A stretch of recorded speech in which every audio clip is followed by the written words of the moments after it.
I do love how it just doesn't give me any countdown. We're just live. Right. Hello, everyone. Welcome back to the spoiler stream. As always, as I say at the beginning of every one of these episodes, it's been a while. With me, as always, are my two fabulous co-hosts. We have Dan McCants, aka Hoss. Yo. And we have Dan Finn. What's going on? Repping with the merch. So, as you would have seen from the title and the thumbnail, today we're going to be talking about HBO's The Last of Us. This is a show that, well, I don't know. I think initially when they announced this, I don't think any of us were excited. No. But then as soon as they announced who was involved, then we got excited. So I guess overall, I think I just want to start off by getting some general impressions from you guys. But also, I think what's important to mention up top is that all three of us are huge gamers. You know, we have been for years, and all three of us are huge fans of The Last of Us games. So, I think all three of us went into this, as, fans. We have a lot of expectations. We have a lot of knowledge, and, we're aware of the lore and the story. So we particularly are going to be the people who kind of scrutinize it the most. So I guess overall, how are you feeling about it? I'll let Shotgun take the lead first, because, yeah. He's only being nice to me because, of the score today, aren't you? Anyway. No, I don't know what you're on about. No, yeah, I mean, it's just simple, isn't it, really? It is the best video game adaptation of all time. It just is. I saw Mario last week, but that doesn't come close. Not even. Yeah. And I mean, as a big fan are you trying to tell me that Jack Black song didn't top this? I mean, that's what lost our... gone. See you later, Hoss. Hoss is just gone. Jeez, he just dipped. Fair enough. He didn't like your comment about Mario then, did he? He's gone. Didn't realise he was like... I literally said to him, can you promise me nothing's going to go wrong? We're not even 2 minutes in and he's already gone. It's what happens, isn't it? It's what happens. Well, there can only be one Dan. That's the thing. Yeah, should we just do this next week, yeah? Oh. Yeah. No, we'll just crack on. He'll return when he feels ready. Yeah. No, yeah. The Last of Us did lack a Peaches song. It did. Yeah. There could have been something from the bloater or something could have sung. I don't know. That would have been it would have been. Yeah. But yeah, it's easily just the best video game adaptation of all time.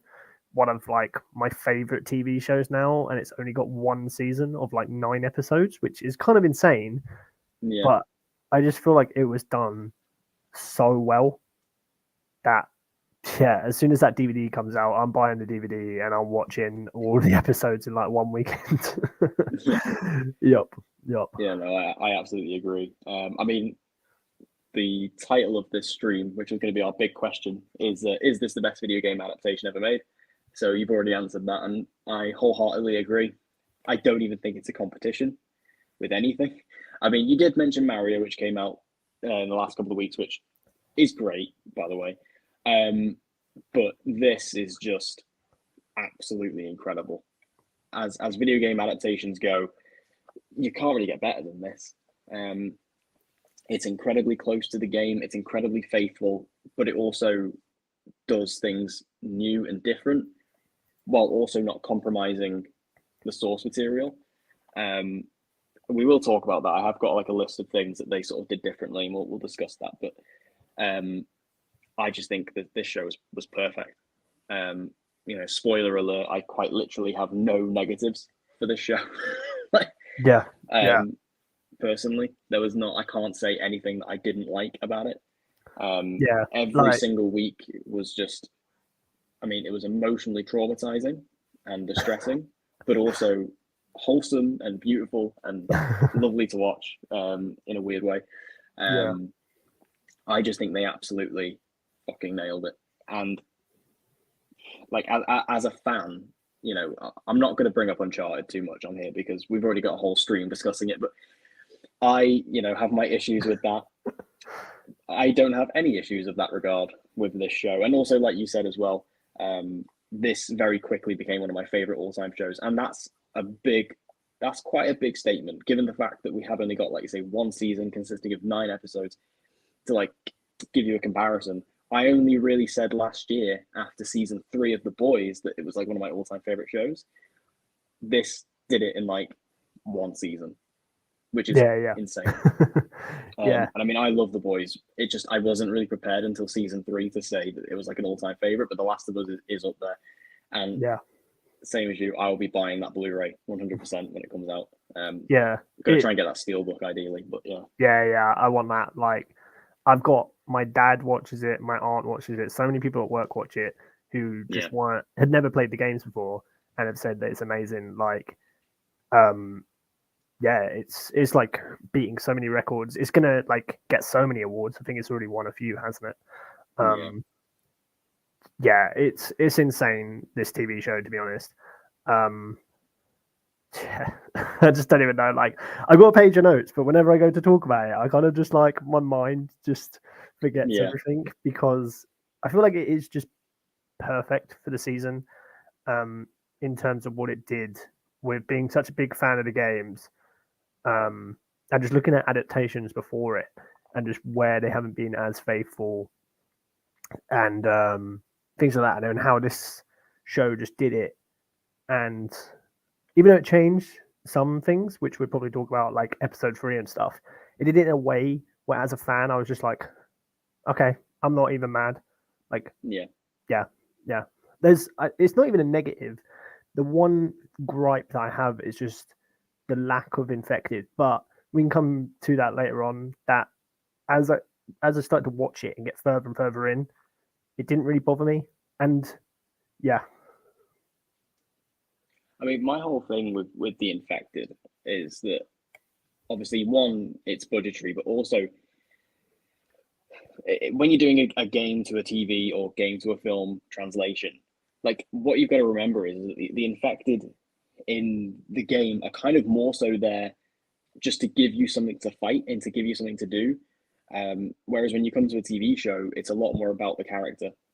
And the story. Exactly. And that's what this show did. And I think, like I say, as a show adaptation, not being entirely one-to-one, I think that it couldn't have handled it any better. The only other negative I have seen, which I don't personally agree with, because again, I feel like it worked for the show, is the fact that some people said that it was a little bit rushed. I remember you mentioning it as well at one point, saying that it was maybe feeling a little bit rushed towards the end. But I mean, I think you said that before the final episode. Those It was when I got to episode 8, I was kind of like, oh shit, like we've still got so much content like from the game. How are we going to do that? But then if you look at it from the TV show and all the space in between when you're a player, which is a lot of fighting infected and fighting other people, and then you realize how much of that they've done in the TV show that they can obviously just cut down. I was like, okay, that's fine, but I was just like, just please give us the main bits that we need, which was like the giraffe scene and stuff like that. Like, if we hadn't have got that, I would have been so angry. Like, the fans would have rioted if we hadn't got the giraffes. Like the giraffes are a key important component of The Last of Us. Exactly. Yeah. But yeah, I don't think it was rushed. I think ultimately when you get to the end and you see the whole story in the 9-episode arc, I think it just played out about as perfectly as it could have. Especially because the game didn't quite have the show didn't have the exact same structure as the game. It did to a degree, but not in the sense where the game is split into like 4 distinct chapters, with each, you got the summer, autumn, winter, spring. Whereas the show, it does follow that to a degree, but not quite to the same, severity. It's a bit more like free flowing, but I appreciated that because again, it was more so like we were just following the characters and we were just following the story, and especially when it was written as beautifully as it was and performed as beautifully as it was. I can't really complain about that, really. Like you said, with the sort of way it's been handled and how close to the source material it's been, it's recently on Twitter I've been just seeing about season 2, and I'm slightly look, here he is. He's back. You promised me nothing was going to go wrong. No. Here's what happened. StreamYard, for some reason, won't let me log back on. Every other website is fine, but it won't load on my laptop, so I've had to switch back to my phone. I'm not got a choice. I've not got a choice. I've literally tried like for 10 minutes, and literally Twitter's fine. All my other stuff is fine. StreamYard, nah, you got a no internet connection, which is a lie because it's telling me there is one. Has he done with his waffle yet? Sound like Eric Ten Hag, mate. Shut up. Shut up. You. I mean, we'd already sort of moved on, Hoss, but just give us your overall thoughts on the show. His redundant thoughts, as per usual. Love it. Yeah, please. Basically, well, when I went into it, I was a bit weird because I remember when it first got announced as a film, I wasn't too excited about it. And even when I remember back in the early days where it was like, I think Sam Raimi was like supposed to be directing or producing it, and I still wasn't very interested. And it wasn't until it got announced as a TV show at HBO that I thought, actually, this might work. And then they got Craig Mazin involved, who I really like. I really love Chernobyl, so that immediately was the thumbs up. Then the fact that Neil Druckmann was like really heavily involved, and the cast that they got. So I got more and more excited, but because The Last of Us is my favorite game of all time, I'm also someone who's like very worried about like how am I going to be able to judge this against something that I consider like to be a masterpiece. And honestly, I think they did a great job. I think this is easily, without question, for me, the best live action video game adaptation, bar none. I don't think there's anything that really comes close to this. I think you can maybe like argue some stuff like video game like animated films, but live action wise, nothing comes close to what this does. Like I remember because last year, obviously, the Uncharted film came out, which was the other big Naughty Dog IP. And I thought that film was decent, but honestly, compared to this, it makes Uncharted look shit. I'm sorry, Shotgun Dan, but this makes Uncharted look shit in comparison. It does. I'm being honest. I enjoy the dark side. I enjoyed the film for what it is. Embrace the hate, Dan. I enjoy the film for what it is. I still think it's a good film, but compared to this and how faithful this is to the games compared to Uncharted, that this is just 10 times more faithful. And I think they got. But just, I'm sorry to break your feelings like this, but I'm trying to. No. I'm just gonna say to Deck that I know that when things like aren't right, you're deluded, mate. You still think Arrow season 8. He is very deluded. So he's a very deluded boy. Yeah, we bring that up every podcast, but like you don't know when you're wrong. At least with The Last of Us, like I can say it was better than Uncharted. Like, yeah. Obviously, The Last of Us, it lacked Marky Mark, but I mean, we can't have it all. He can't be in everything. Mark is Joel. Anyone? Marky Mark is Ellie. Come on. Marky Mark is Abby in season 2. Yes. He's got the arms for it. There we go. Let's hashtag it. Mark Wahlberg is Abby. Let's get it done. Definitely. Right. Well, on that note, let's dive in. The first thing I've really got noted is like I want to just talk about the casting, because casting is so important when it comes to these video game adaptations, because a lot of the time you can't use the voice actors because they just don't look anything like the characters a lot of the time. So obviously we knew that we weren't going to get Troy Baker. Obviously Ashley Johnson is way too old to play Ellie in live action. Apparently not, according to people on Twitter. Oh, but everyone knows that Twitter is where all the smart people are. Oh yeah. But when they announced that Daddy Pedro Pascal was going to be playing Joel, I mean, it was one of them where he was someone I never considered, and I don't know if this comes across as racist, but because he's not the same race, I just, when you fan cast, I think you automatically obviously look at the race of the character and you try and find someone that matches with that. So I'd never considered Pedro Pascal.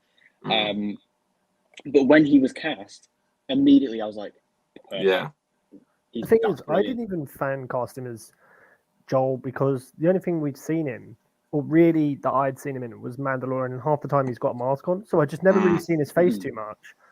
And I love him in Mando, but I just never thought he would be Joel. And like I haven't seen like Narcos or anything like that. I really want to watch that. Yeah, I do.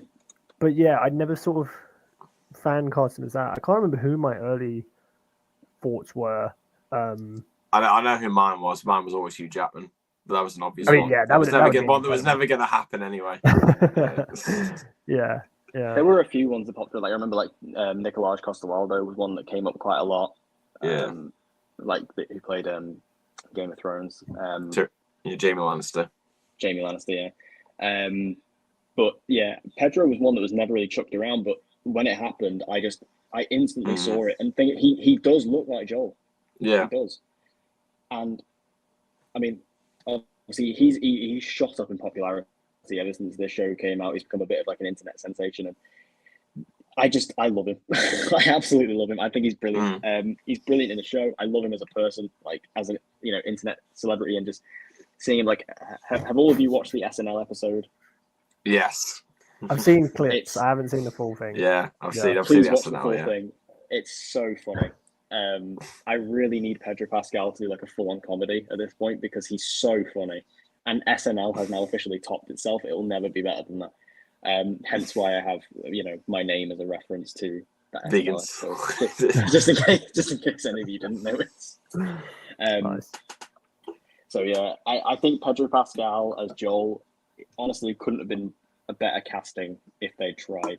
He really nailed it. Like he had the real like compassion and the father element, but he also came across as really damaged and brutal and violent and kind of scary when he needed to. He really brought it.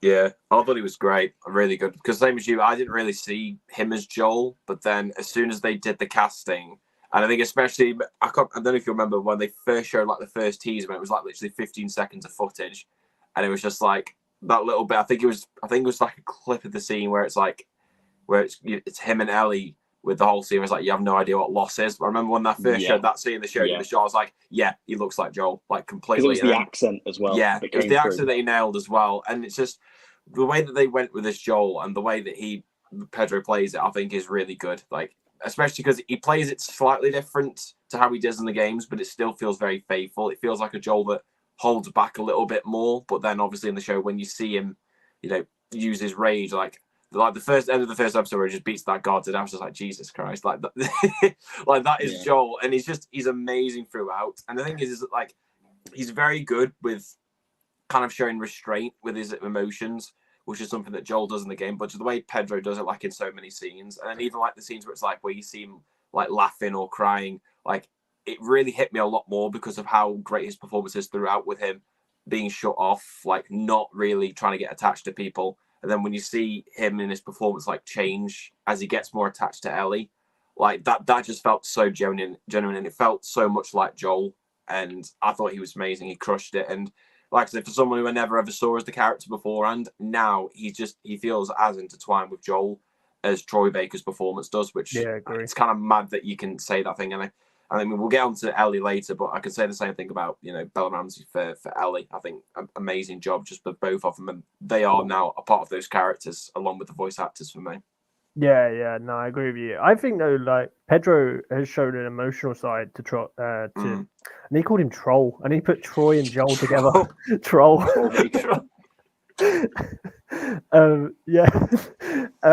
Emotional side of when he's like begging Tommy to take Ellie. Like then we never.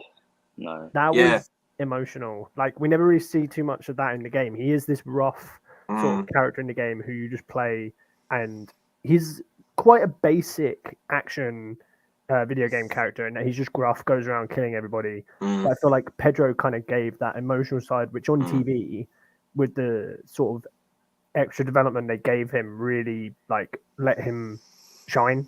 And I mean, I'm going to be so sad in season 2 when he meets the old golf club to the head. I mean, the thing is, it's like you said, that scene in episode 1, which we all knew was coming.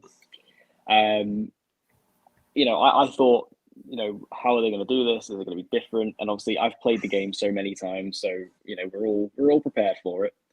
But it was that specific line where he looks to Tommy and just screams, "Tommy, help me!" That I then started crying because that's not in the game, and but it was so raw and emotional, and it literally just broke me down because it was so it was like it was so raw the way he like screamed it in like desperation. And like I said, that death scene with Sarah, it was just as shocking in this show 10 years on as it was back when we all first played the game 10 years ago, which is just insane. Yep. So of course this show is kind of a two-hander. You have Pedro Pascal, but it wouldn't be The Last of Us without Ellie. Now Bella Ramsey has been met with quite a lot of criticism in this show. Fuck the which, haters. quite Idiot. frankly, I think is horseshit. Yep. I mean, I agree with the fact that she may not necessarily have been what people envisioned with Ellie, because I think, like I said, I think Joel more naturally fit into, or like Pedro more fit in naturally to the role of Joel, where it kind of hit people's minds better. But I think as soon as you actually heard Bella Ramsey talk as Ellie and actually act as Ellie, yeah, if you didn't see the character come through that, then you're just hating for no reason, like because she embodied Ellie completely. You know, the way she spoke, the way she acted, like she sounded like a young Ashley Johnson. There honestly were moments where like you could close your eyes and you thought it was Ashley Johnson at some points when she said certain lines. Absolutely. It was scary. Like like she was really go on. No, I was about to say, like, honestly, you can say that for a lot of the characters. Like, a lot of the times, like with Dan said, like, not just for Ellie, but the other characters, like, you try and close your eyes and you can literally, sometimes you do think you can hear the characters from the games. Like, and Bella's one, I think she was amazing. And the thing was that I didn't really think much of the casting at the time, purely just because I didn't really see her in anything apart from a role in Game of Thrones. That was the only thing I knew her from. But then, like I say, as soon as you see her mannerisms and as soon as you hear her with the one-liners and the constant like swearing and the back and forth with her and Pedro, like honestly, like from a character and a personality standpoint, nailed it completely. And again, just like with what they did with Joel, they add things to Ellie's character in the show, and I really liked that. I think it works as well because with the show they can tell the story left behind, intertwined with the main game, obviously. Whereas in when the original game came out, we didn't have the DLC until about I think like 6 months later. So I really like the way that they kind of use that knowledge of having the DLC and intertwining it with the actual show. I thought that was really good, like with all the stuff that like alluding to like her and Riley and all the stuff behind that. I thought all that stuff was really cool. And like I say, she was just amazing. And obviously because we're going to get, she's going to play an even more prominent role in the future seasons because of what we know from part 2. I'm really excited because she knocked it out of the park, and she deserves all the praise that she gets. And all the criticism I've seen of her was just so stupid. And it honestly it comes from people who I can tell for a fact have not watched the show, because if you have watched the show and you've actually watched like the episodes and you've seen her and the performance, she is Ellie. Like there's no getting away around it. She is Ellie, and people I think just need to accept that. Yeah, exactly. Getting off your same thing, and it's the same with Pedro. I never seen Bella Ramsey in anything before. Like I haven't seen Game of Thrones, so I haven't seen her in that. But now she's become one of those sort of actors that I will potentially, if she appears in something else and it looks good, then I'll watch it because of her, because of her performance of Ellie was just that good. Like you said, Hoss, like episode 1, immediately, like I was like, yeah, that's Ellie. It just is. It's so good. Through the trailers, we never saw too much of her, or like she never really spoke in the trailers. But then, come episode 1, I was like, those two literally are them. Like, yeah. Episode 1, they just had to get on point, and they did, and it hooked me straight away. Where it got me, I didn't have to go like, oh, episode 2 or 3, I'm still like unsure. I was hooked from like episode 1 that these two just are the characters, and they will be now. Like, I was a little bit, as I was watching it and thinking about season 2 and like part 2, I was like, how's Bella going to play an older Ellie, just because of her height, really? And it was a bit like, she's not going to, if they age her up or whatever, is there going to be a time jump? She's not going to have a growth spurt. I'm pretty sure she's like 21 or something, isn't she? So I was a bit like, they're going to have to recast her. But then when it got to episode 9, and especially with David and the way she acted in the David scenes, I was like, Mm. nah, 100%, she's got part 2 in the bag. Yeah. Like, she can play an older Ellie where Yeah. she's fully going around murdering everyone. Like, she just has it. So I was like, no, they don't need to recast her. And then when Craig Mazin and like Druckmann were like, well, yeah, no, we're not recasting her, I was like, yeah, fair enough. Mm. And then that whole sort of reasoning I had behind it, I was just like, yeah, it's just a bit stupid. I kind of thought they had to recast her really because of that, and I was going to be sad that they were going to if they did. But yeah, no, 100%, she just is Ellie now. Yeah, Yeah, I will be So curious to see if they do, because obviously part 2 takes place 5 years after part 1. I will be curious to see if maybe they alter the time jump a little bit, because obviously she does look very young. And I don't know. It depends how long obviously it takes to get the ball rolling on season 2. Mm. You know, it might be like another couple of years until we see it.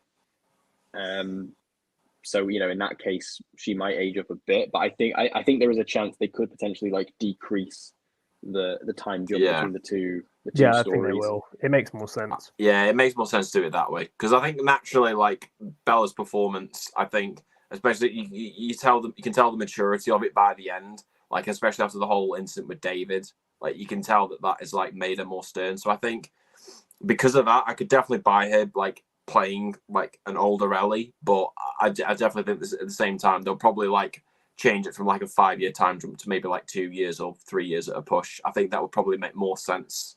I think within like a TV show, as opposed to a game where you can get away with it with a bit more because you're not having like real actors playing the roles. So I think it makes more sense. Yeah. And my thing was like with part 2 is obviously with Abby. I don't know how old was she compared to Bella in the games.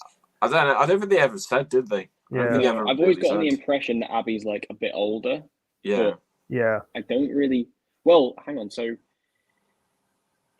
when her dad gets killed, she's still a bit older, isn't she? So like she's older than Ellie is, and then obviously you got the 5-year jump. So I reckon Abby's probably in like her mid-20s. Yeah, which I'm just saying as well that if they're going for the same look of Abby for season 2, that you can't have, if you're not going to like age up Bella, or you weren't going to recast her as an older actress because of a time jump, you can't really have this like probably going on 30s kind of actress for like Abby against almost a child, which to say against Bella, which it's bad. She just doesn't look old, does she? Like I feel like she's not going to age.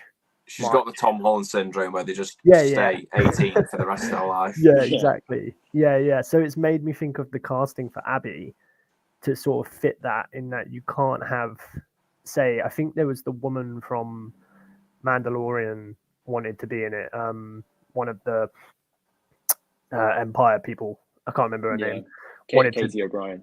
Yeah. I think she wanted to be Abby, but I think her against Bella looks a bit too weird because, so that's what's kind of, if they're keeping Bella, it's worried me a little bit about the casting of Abby, if they're going to have to change her a little bit and maybe make her younger. I don't know, but yeah. I mean, I think obviously Druckmann and Mazin, they've said that obviously they're going to be keeping Bella Ramsey in season 2, which I completely agree with. I think especially after you watch episode 8, like her just going all ham on David was like like you see like the kind of like the straw nature of it, and you can see how much that like affected her in episode 9. Like you say, there's kind of like a maturity jump there. So I think performance-wise, she could totally do it, but I do get it as well. Like she's very small and she looks very young as well. So like say she's going up against big bulky Abby in season 2. It's like, it might be a bit of an interesting fight, that, but yeah. So there were lots of other cast members in this show. I think the big surprise standout that people didn't really see coming was Nick Offerman as Bill, and also Murray Bartlett as Frank. The Bill and Frank episode, man, it was rough. Yeah, it was rough. Yeah. I still haven't recovered from it. But Nick Offerman, like, I mean, obviously, probably one of the bigger names on the cast. being brought in to play Bill, and he was just spot on, like absolutely perfect. But there was so much more depth to Bill in this show than there ever was in the game. Like in the game, they kind of hint towards certain things, and they sort of confirm certain things, but they don't really delve into it. Like we don't spend that much time with Bill really. So to get a full episode with him, where they fully explore like where he comes from, his backstory, and his life in the apocalypse, sort of, and how he came to meet Joel and everything that happened around that time, just made that whole story so emotional. And Murray Bartlett as Frank as well was just perfect, especially because Frank isn't really a character in the game. You only really see him hanging around once, and that's about it. Sorry, I have to do it. Oh, you could use your sign to please laugh. There you go. You did your one zinger of the podcast. She's shaking her head at me. Oh my god. All right, fair play. That was good, Dick. Thank you. Thank you. Was that off the cuff, or have you actually? That was off the cuff. Fair play. Yeah. Jesus, it's welcome to one of my podcast, everyone. I'm here all week. So yeah, I mean, what did we think of Bill and Frank? I mean, I did have a note later on for like episode 3, but let's just fucking talk about episode 3 now because destroyed me completely. Oh yeah. Yeah. I mean, the thing was, we kind of got an idea in advance from all the previews that this was like the episode that was going to detract from the games the most. But honestly, like, with how phenomenal this episode's written and how much more depth it gave to the two characters, I honestly couldn't give a shit because it added so much more to Bill. Frank became an actual character, and we got so much from him, and the two of them together and their whole dynamic and their story over that 20-year time period, or however long it was from when they met each other to, when they ultimately passed. It's brilliant, and I love it so much. And I thought the two actors really, really sold that relationship. And like, I love how you saw the ups and the downs of it, how much they really cared for each other. And it was just, and again, obviously the seeds of kind of, his relationship with Joel and Tess, and the whole bit where, obviously Frank asks Bill to, give him one last good day, and then, Bill takes the drink, and then like, it was the bit where he takes the chair back to the bedroom, and then you get that music from, I think it's the giraffe scene, isn't it, from part 1 that plays over the top. That was what destroyed me the most. When that music came on, you just see the two of them just going off on that chair. Like, I was done for. I had to pause the episode because I missed like the next 5 minutes of what was going on from just crying. Yeah. But that whole episode and just those two and those characters, brilliant. It's just it's the difference between them, because it's like you see Bill at the start of the episode and he's very similar to Bill in the game. Like, obviously, like they do Billstown, and Billstown's very different. Like, it's kind of like this, I guess, housing estate that he's kind of taken over, and he's fenced it all up and he's got it all trapped up and whatnot, which is very, very Bill. Like, that's very him in the games. And then as soon as Frank turns up, it just changes his life entirely around. And then, like you say, we see this entire journey where they become just more in love, and it's beautiful.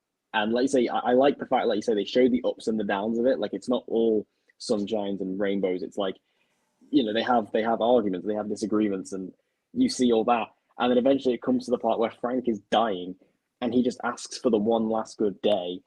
And you get like, the marriage thing, and it was just it was horrible in like an absolute soul destroying. Yeah. But beautifully written. Beautifully written. It's... And also, sorry, just as a tangent as well, because I forgot to make a note about this, but you mentioned it. The music in this show, what a godsend it was to get Gustavo to get him back to do this. To get him back for their show, honestly. Yeah. Like, I knew it was going to be good as soon as like the first episode with the opening theme kicked in. Yeah. The opening titles, because they got the exact same theme song, and I was like, this is going to be good. And the music was just euphoric. It was beautiful the entire way through. And like I said, the way they weaved in like tracks from the games throughout, like anytime a piece of music from the game played, I just started crying. Because that music, I honestly think it's one of the best gaming soundtracks ever. Like, it's so good because it's so unique as well. There's nothing else quite like it. And to see it, done again in the show with new pieces as well, was beautiful. Honestly, that intro.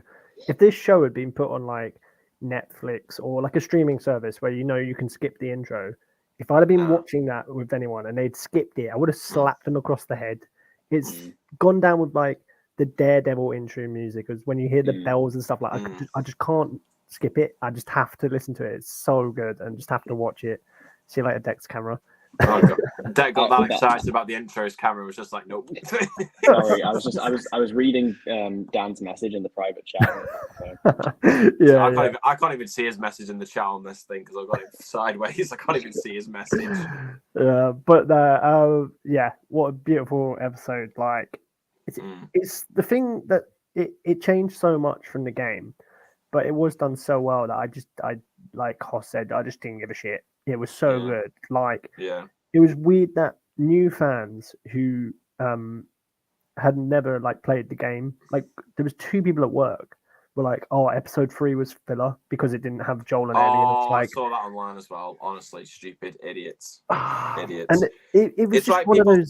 It's one of them things where because an episode is slow and character driven, everyone just immediately wants to say it's filler. Like filler is when you have something that progresses neither the plot or the characters.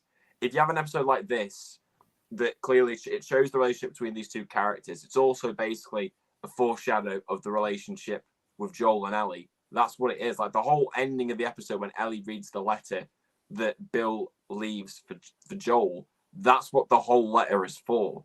Like it's genuinely so stupid. Like when I remember having so many arguments with people online when they were saying that, and it's just like, if you seriously think this is filler, I think you need to just stop watching anything, to be perfectly honest. Because if this is what you classify as filler, I'm sorry. Like, it's not.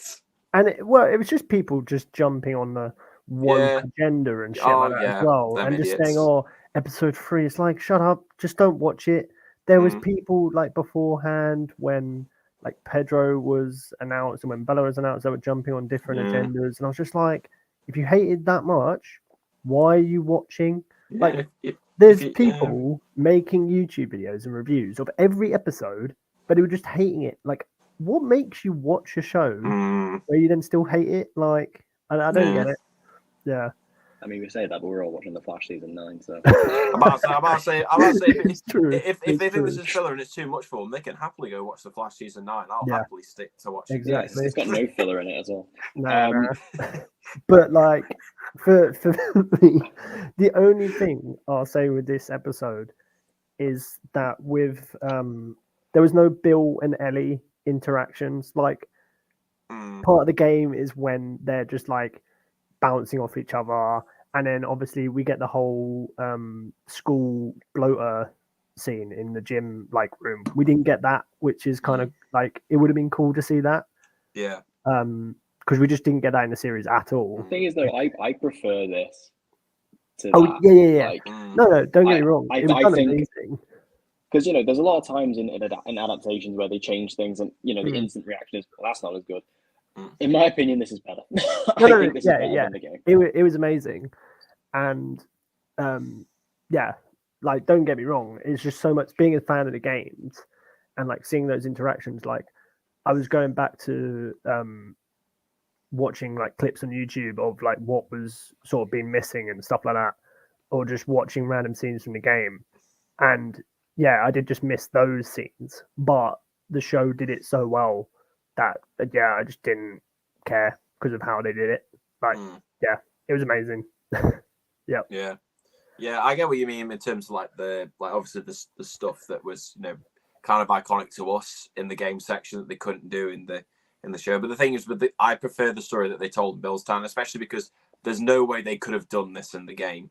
Because of the fact that it's completely separate characters, it's not really something that you'd be able to like play through as a game experience. What you said about the bloater kind of leads me on to like one of my only like minor gripes with this show, which is that I don't think they focused quite enough on the infected. I would have liked I would have liked a bit more with the infected, but I get the impression very much from the show that that's something they'll delve more on in the future seasons, and I'm pretty sure that's what they've already said in interviews. I know it doesn't relate to the episode, but I thought I'd mention it out there because it is probably one of the few things that I have like against the show. I mentioned it as well earlier. But episode 3 made my dad cry. So there you go. It made a grown man cry. It made us all cry. It's there's no shame in that. It's true. No. My dad texts me and he goes, "Poor Bob," and I went, "What do you mean, Bob?" And he's like, "I just watched The Last of Us episode 3," and I went, "Oh, you mean Bill?" And he's like, "Yeah, Bill." Yeah. See, like, yeah, my dad's reactions. Your camera's on a madness today. Sorry, this is like, I've got a very makeshift setup here. This is just like terrible. Hang on, I'm just gonna like turn this off while I sort this out. See, all this talk of the Flash is now has got his camera moving like the Flash. It's moving quicker than Ezra Miller running away from the feds. Oh dear. And now he's completely gone. No. No, I'm still here. I'm just sorting the camera out. But there are obviously there are other cast members as well that I think we just quickly run through. Like Anna Torv as Tess was great. Lamar Johnson as Henry, really good. Nico Parker as Sarah, who obviously is in there very, very briefly, but very good. And Gabriel Luna as Tommy. He was great. Honestly, he was another one where literally, I remember first episode when he has the phone call with Joel, and he's like, I think he says that he's in prison. Literally, when he was on that phone call, I genuinely thought it was Jeffrey Pierce who plays him in the game. I genuinely thought it was. And it was only when someone on Twitter said the same thing, and then I think Gabriel Luna responded, but no, that was actually me. I was like, Jesus Christ, like, because he nailed the voice for Tommy. Yeah. Like genuinely did. I thought he was really good, because obviously he's only in like, you know, the first and sixth episodes, but he's great. And obviously, you know, you're gonna get more with him in the next seasons. And so I'm really excited to see what they do with him, because what we got of him in this season, I thought he was great. Really, really good. But all the supporting cast, all of them, I thought were cast really well. Yeah. Really, what I really liked about Gabriel Luna was, because I remember when he was cast as well, obviously like a year ago, I was like, that's really cool, because even though, again, I don't necessarily see him as Tommy, I really buy him as Pedro Pascal's brother. Yeah. Yeah. That's what I was like, oh, okay, they must have done some sort of chemistry read together or something to make them put them together. Yeah. Because I'd never seen. He's really. Yeah. I just really buy that, and he is great, and like I say, he totally buys into the voice and leans into that performance really well. And like I say, he's not in the show a lot, but you totally believe it. And I like the banter between him and Joel, especially when they meet each other again in episode 6, and they kind of play the animosity between them a little bit, and obviously the way they're living very, very different lives. Obviously, we do get Maria as well. And we do get like the communism line, which was quite funny. But yeah, I think the entire cast was honestly spot on, like absolutely perfect. They nailed it, every single person. Well, except the lack of Marky Mark, but I mean, yeah. Listen, we're not talking about the Uncharted film here. We know it's shit compared to this, Dan. We don't bring that level of shitness into this conversation when we're talking about The Last of Us. Hang on, there is one actor we've not spoken about. Oh, I know you're about. Yes. Oh, good old boy, Mr. Rampage himself. Yes. I was waiting for that. I think I had a note to bring that up. Making his Oscar-worthy performance as Robert. Yeah. I mean, the thing is, I was like completely taken aback, because not only is Brendan Fletcher in this show, also the fact that he was playing Robert. I was like, where has this come from? I remember watching the episode with my dad, and as soon as I saw his face, I was there going, "Oh, get in!" And my dad's like, "Who the what's this guy off?" It's like, it's a running gag between me and the mates. Honestly, it was so amazing. It's a shame they didn't get Uwe Boll as one of the directors. I know. Uwe Boll should have made a cameo in that scene. He should have been there. Yeah. He should have been there. Honestly, Uwe Boll should have played David, to be fair. But instead of fighting Ellie in the bar, he just puts her in a boxing ring. He does all his film critics. Literally, when I saw that guy, I paused it and just had to immediately like message to see if you guys had seen it, and if you hadn't, I was like, okay, I'm not going to say anything, but quite frankly, the best cameo in the entire series. Easily. I just love Brendan Fletcher though, because he just every time he seems to be in stuff that we watch all the time, and he just pops up. And then every time he does, we always are just texting each other like, "Have you seen this?" Oh, we love him. Although there are also some other actors as well that I quickly want to briefly mention is Mr. Troy Baker, Ashley Johnson, Merle Johnston, and also Laura Bailey is in this as well. Yeah. They did actually get the video game voice actors in here. And I love the way they did this because I think it's one thing like I did love in the Uncharted movie, like Nolan North's cameo. Yeah. Like just giving him a cameo, having him be in the movie is really, really nice. But what I think is almost even better than that is the way they did it here, in that they had the actors in the show playing actual roles. Yeah. Like Merle Johnson just reprises the role of Marlene. She just plays Marlene, which I mean, fair enough. She looks like the character, so why not? Yeah. And then you've got the voice as well. So, and she was great. But then you've got Troy Baker, who was a part of David's crew, who suffers a very, very brutal death at the hands of Ellie. To be honest, that was not the way I thought that was going to go. I actually thought that character, was actually going to turn. Nah. As soon as they said that the name was James, and I remember from the game, I was like, yeah, he's gonna get hacked to death. And then as soon as it got to the bit where I was like, they got her up against the table, and it's just like, yeah, he's dead. He's a dead man. Yeah. But I like that because I think obviously we've given them the roles and given them really something to work with. I just loved it so much. And then the favorite one for me was easily Ashley Johnson as Ellie's mum. Like that was just such an inspired bit. Whoever came up with that in the writing, it must have been. I want to know out of like Neil and Craig whose idea it was to cast her as the mum, because like that was just inspired to have it like so that. Poetic, like it literally is. She is the mother of Ellie. Like she gave birth to Ellie in the game, basically created Ellie in the game, and then to give birth to Ellie in the TV show was just so good. Like I'm so glad that those two castings weren't just like throwaway cameos where like say I don't know in the where was the first place that they were in again? Is it Boston in the like Boston, QZ? He could have just been Troy could have just been a walking guard. past the camera, Well, he could have just been a guard, and then he just like butts Troy with a gun or something. Like sorry, Joel. And then Ashley could have just been a random person in David's like group. It was done so well where they weren't like throwaways. They actually kind of meant something, and I think that that's really good because of what they gave us in the game. Like they deserved it. It's just a level of respect. Like yeah. You're recasting them, which, like I say, fair enough. Like I think when you're doing live action adaptations, like you can't always use the voice actors because they don't look like say, unless you're Merle Johnson, in which case you can play Martin. But usually you can't. Yeah. But I think there's a level of respect where you've got to, without them, you wouldn't have the characters be beloved as they are. Which is why I love the Nolan North cameo in the Uncharted movie, or even like the Mario movie recently, like Charles Martinet. He is in the movie, very, very briefly. So I'm like, this is spoiling that, lads. Cheers for spoiling that. It was not a spoiler. That was announced months ago.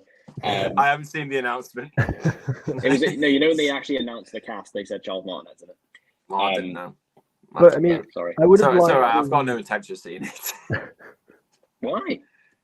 Because I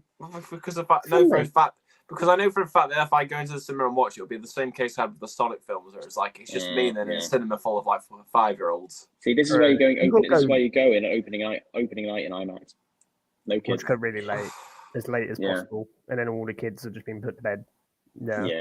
Yeah, but I don't live in Manchester anymore. It's not a feasible option. I do wish we would have got Troy and Pedro to interact together. Like I really wanted Troy to be the guy that Joel tortures when he's like trying to find out where Ellie is. I would have thought that would have been so good if like Pedro killed Troy. But then I also loved that Troy was James, and then that Bella got to kill Joel. So I thought that was really good. So the casting was just absolutely amazing. Yeah. I kind of thought that maybe they would get Troy Baker to like save Ellie in the end, or at least kind of do something to help her escape that situation. But also, I guess they, they did it exactly the same way it is in the game as well, so I can't really complain about that. Yeah. It's just kind of like an expectation I have. But like I say, Yeah. also seeing him get brutally murdered by Ellie was also quite fun. So Yeah. Can I just say that one of my favorite castings though was the kid that played Sam. I thought he was like one of the best actors. Like listening to the podcast, I don't know if you guys had seen it, in just that when they decided to make Sam deaf, Neil Druckmann was like, "Oh, for fuck's sake, why did I not think of that?" Because Craig Mason came up with it. He was like, "Why did I not just do that?" And obviously that was a change from the game, but like it was done so well again, and like Sam and Henry's like relationship they had in the TV show is so good. And then you get obviously like Ellie learns how to sign, like Endure and Survive, and like their whole friendship that they had. That when Sam like died, and then obviously Henry, like that scene, obviously seeing it in the game, it hit me again so fucking hard watching that in live action. It was done so well. And stupidly, I honestly thought that Henry was going to survive. I just had this weird thing that they were going to change it, and Henry was just going to leave and like be like, "Oh well, I've lost my brother. I'm just going to go," and then you never really hear of him again. But then I suddenly remembered what happened as he's got the gun, and like Joel was telling him like, "Don't do it, don't do it," and he just does it. I was like, "Ah, fuck." Given how horrible the show's been at that point, like so far, I was like, yeah, they're definitely gonna do it. Oh, I mean, then it was like that as well. I was like, because what I love about that scene in a weird way is exactly like in the game. It's like one of the moments where you see on Joel's face, who's like obviously a very brutal, very like hardened person, but you see he sees this man shoot himself in front of him, and even in his face, he's like, "Oh fuck!" He's like, "That's bad." And like, you know, you see it in the game on Joel's face, and you see it on Pedro's face here. Like just watching Henry shoot himself in the head right in front of him, he's like, "Fuck." And I think that whole, I mean, it fit with the theme of the show, emotional trauma. It left me with trauma for a week. But yeah, I mean, like I said, I did like the change of making Sam deaf. I think that was interesting, because it just made like I say, the communication between particularly Ellie, and Sam, and also Henry and Sam as well. It just added like a new dynamic to it, and it just made it a bit fresh. And I thought that was an interesting way to go about it, especially like, you know, how would you react if you were a deaf person in like the apocalypse? Like, you know, that's an interesting question. You know, The Walking Dead's played with that a little bit as well with Lauren Ridloff's character. So I think it's an interesting way to take that character. But anyway, we sort of just briefly mentioned them. And that is actually my next note. So sort of moving away from the actors, I kind of just want to talk about like how close this show was to the game, and specifically the big thanks we have to give to Mr. Craig Mazin and of course the GOAT, Neil Druckmann. I will give a bow for Neil, for Big Neil. I mean, and I am gonna rip on Uncharted here a little bit, so please prepare for yourself. No, go for it. After seeing this full show, I'll happily take it. Yeah, Shotgun Dan might be a bit more upset. Thing is, no, all I'm gonna say is this show proves what having the creator of the game on your production team can do for you. Because Uncharted, as I said when we reviewed it, to me, Uncharted came across like the director, Ruben Fleischer, he like Googled Uncharted and took a few like of the picture. Okay, we've got the plane crash, we've got Brother, we've got Mustache, which can do in post-credit scene for whatever fucking reason. Slapped it all together in a blender, boom, Uncharted. This was like, you have Neil Druckmann, who The Last of Us is his baby. Like, he created it. Like, he'd been a Naughty Dog for a long time, and obviously he's been involved in all these other projects, but The Last of Us was his, and Bruce Straley as well. Like, this was his project. So as soon as I found out he was on this show in a very big way, all my worries were put to rest, because I was like, he's not going to let this fail. He's not going to let this be a poor adaptation because of how much this means to him. And, you know, I think having him on just proves why this is the best video game adaptation of all time, because you have someone who knows what they're fucking doing. Yeah, you know, that's why we got such faithful characters, such a faithful story, and why the show has the same atmosphere and tone as the game does, down to the lighting that comes through the windows, which I know is such a weird detail, but like that is spot on. The music, like say, getting Gustavo back, that's something that I don't think anyone else would have done. It's just absolutely phenomenal. And what I Yeah. like about Neil Druckmann as well is he said in this, that this show was kind of an opportunity for him to also make some different choices and do some different things that he wasn't able to do in the game. And that's why I think so many of us felt okay with some of the changes, because it was done in a way that was felt so faithful. Yeah. Still faithful, but doing something a little bit different. So, yeah, I think that this team, and like I say, Craig Mazin, who is a proven, incredible TV guy. I mean, I've not seen Chernobyl. I've always wanted to watch Chernobyl, even before. Honestly, Yeah, it's really good. It's Yeah, really good. Like Yeah. that was why as soon as he got announced, like as someone who'd seen all the episodes, like him and Druckmann put together, like I had virtually no worries about the writing, like of the show. And like you said, I think the tone and the atmosphere they nailed for this. Like something that I don't think gets spoken about enough is like the actual set design and the visual effects on this show to recreate the games. Like honestly, it's stunning. Like when I watched all the behind the scenes stuff of the amount of visual effects that have gone into this, that I couldn't even tell when I was watching the episodes. Exactly. You couldn't tell it at all because it all just seems so seamless, and just how they've recreated iconic places and landmarks from the games, even just down to the clicker makeup and prosthetics, look gorgeous. Like obviously disgusting, but just gorgeous in how faithful they are to the games. Like how they pulled that off with those designs. I have no idea. Like I only dread to think like how much of a pain that must have been for like the costume department to shove on them, because like it looks brilliant, especially like the bloater suits. The Like bloater suit costs like $500,000 to make apparently, which is crazy. And I can understand that's probably why it was only in one episode. Yeah. Exactly. Like completely understand. But like $500,000, like how? Just surely you just get a morph suit, get some super glue, and just put tomatoes on it. A morph suit. Yeah, just get like a puffer jacket and then just put some tomatoes on it, and you've got that. And stick a roadman in it.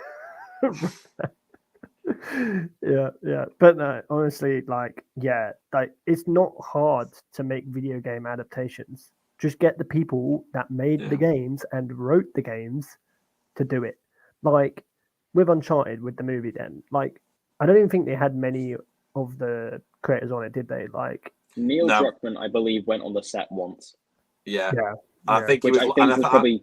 Yeah, I imagine he was invited there just as like a nicety. Yeah, I know that. I think the only like credits that I think he's got, I think him and I think Evan Wells, who's they're both the presidents of Naughty Dog. I think they've got like executive producer credits, but I can bet you good money that they had literally nothing to do with the film.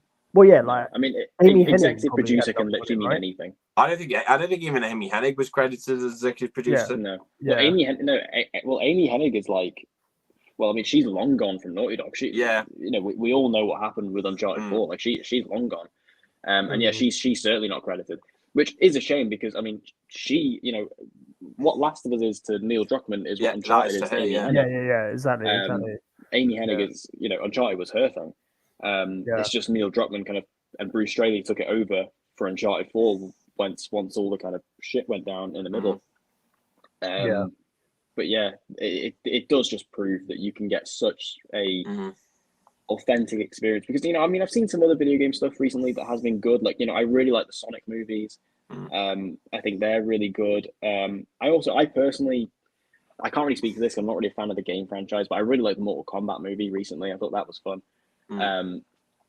But this, like I say, nothing even comes remotely close to this in regards to how faithful it is to its original source material, and that is because Neil Druckmann was so heavily involved. I think it's even not got to hard direct to in make this as well, which he's never done before, which was cool. Yeah, like it's not hard to make these adaptations. Like I'm guessing the three of us, like, did you want a shot-for-shot remake of the game? Like, No. Yeah, I was kind of in the mood of like, if we get that, I'm like, no. Okay, well, I could just watch all the cutscenes on YouTube, but like, yeah.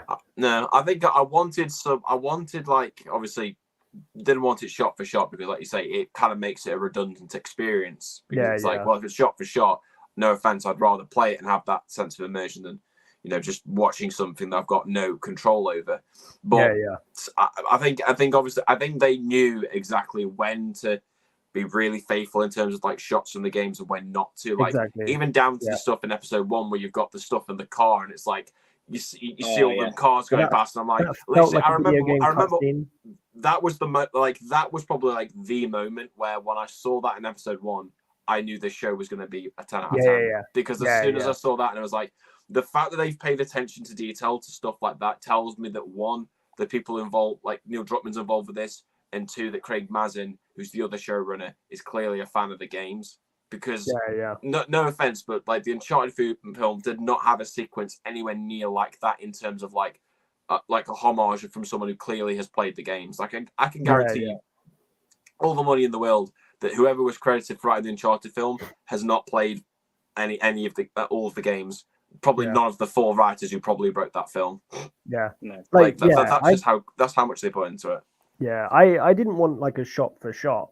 I just didn't want them to fuck it up. I just didn't want them to completely change the storyline in something and then just have the Last of Us name attached to it.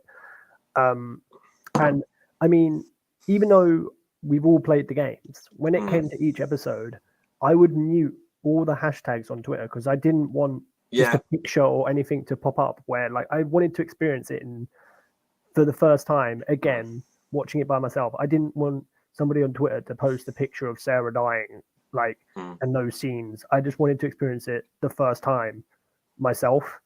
Yeah. Yeah. I mean, like you said, I think you summed it up really well there, Hoss, where you were saying that they knew when to be faithful and also when to change. Exactly. Especially with the changes that they did make. Like a note I have got here under like the changes section is like the opening scenes in episode 1 and 2. Yeah. Like that's honestly like, brilliant ideas. Like is the fact that like it's, when they have that first one in episode 1 and it's the whole scene with the obviously the science people like giving the ideas for how a pandemic could spread and like the fungal one. I think especially because obviously what we've been through with COVID, that stuff hits home even more now than obviously anything like that did when we played the game 10 years ago. And the way that they bring that fear in that scene through his explanation of how it could work and how it could feasibly pass on, brilliant. Like that's probably one of the scariest like moments of the entire show, not because of how real it feels, but just because of the way that it's written and the way it's directed. And it's like you see the reaction of the presenter, and then it's like this guy that's given this really like clear like belief that he thinks that this could actually transmit to everyone, and the audience is just there like, and it's scary because it feels like everything performance is insane. It's like the way he delivers it. Yeah. Well, like, have you seen now that like basically any news article that features fungi and stuff, it just gets Last of Us just gets chucked in there, and it's like, don't worry, The Last of Us isn't coming, or be careful, The Last of Us is coming, because of like they gave the virus like an origin now, which we never really had in the games, which.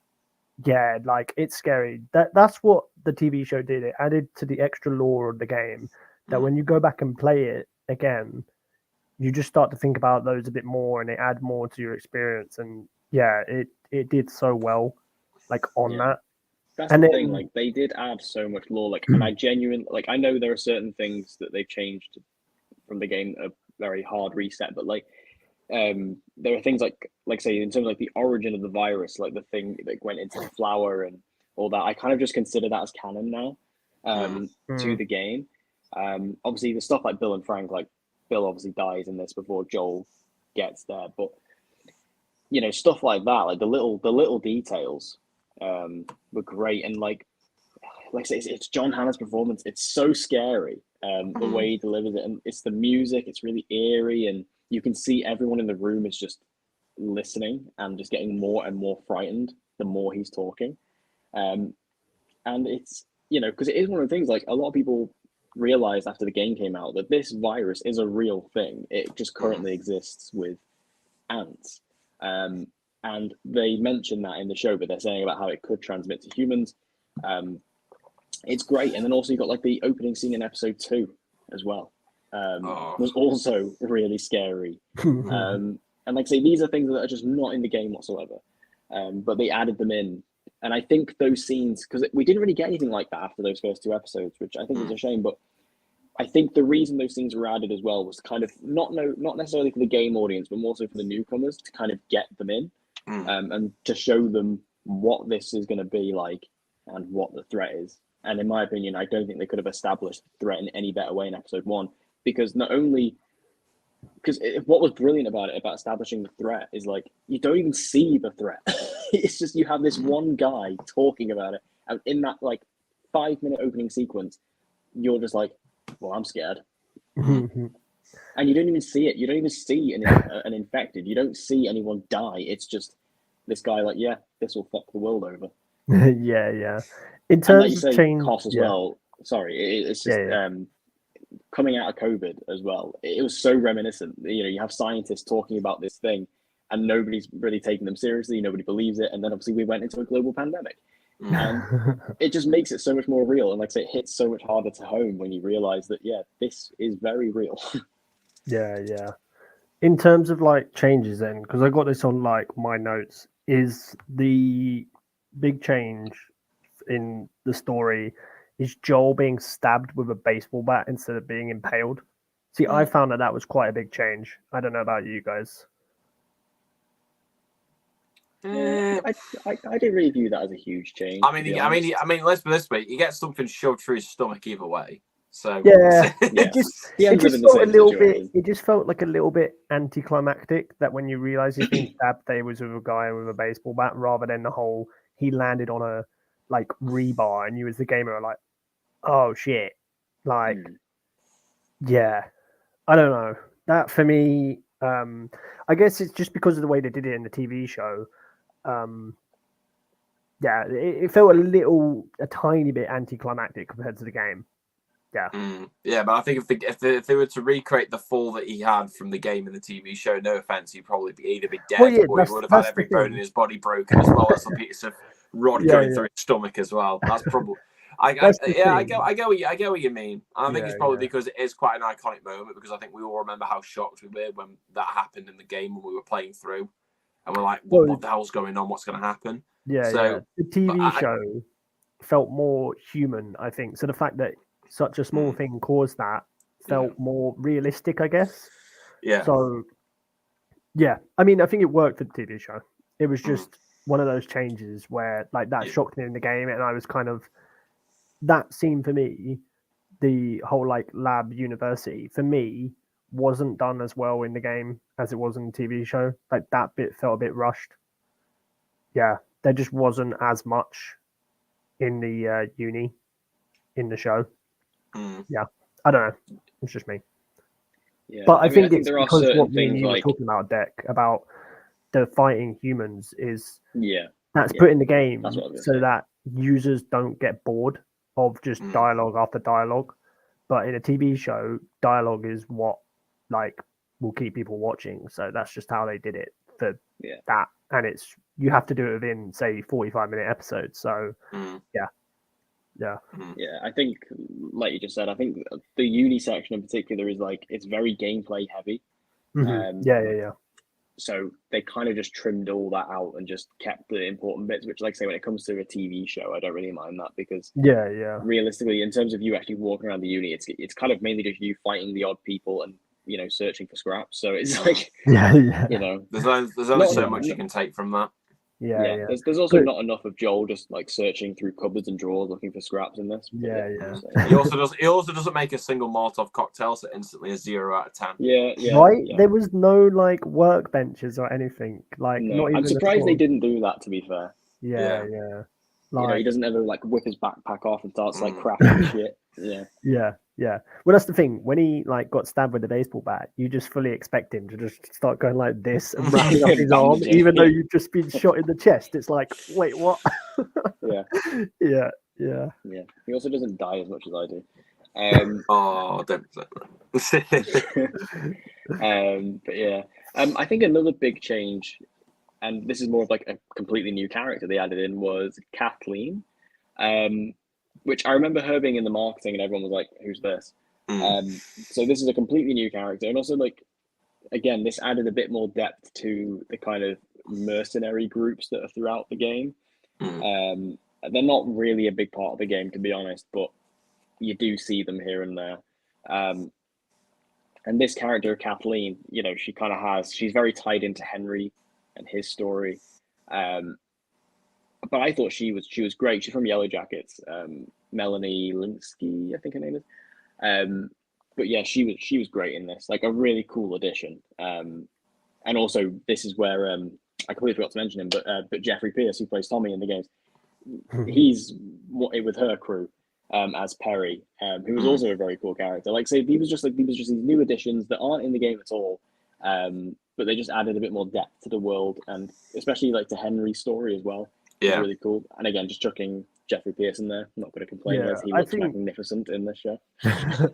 Yeah, I think like her character, like, yeah, it added to the whole like what happens to humanity when these apocalypse and like things happen, and yeah, like she again was a really good character. You think that she's just gonna be this pushover character who Perry is probably just gonna be able to like basically manipulate and like whisper in her ear, but realistically she just goes in and like brutally like shoots the guy in the head, and like she's not just some like mum or whatever.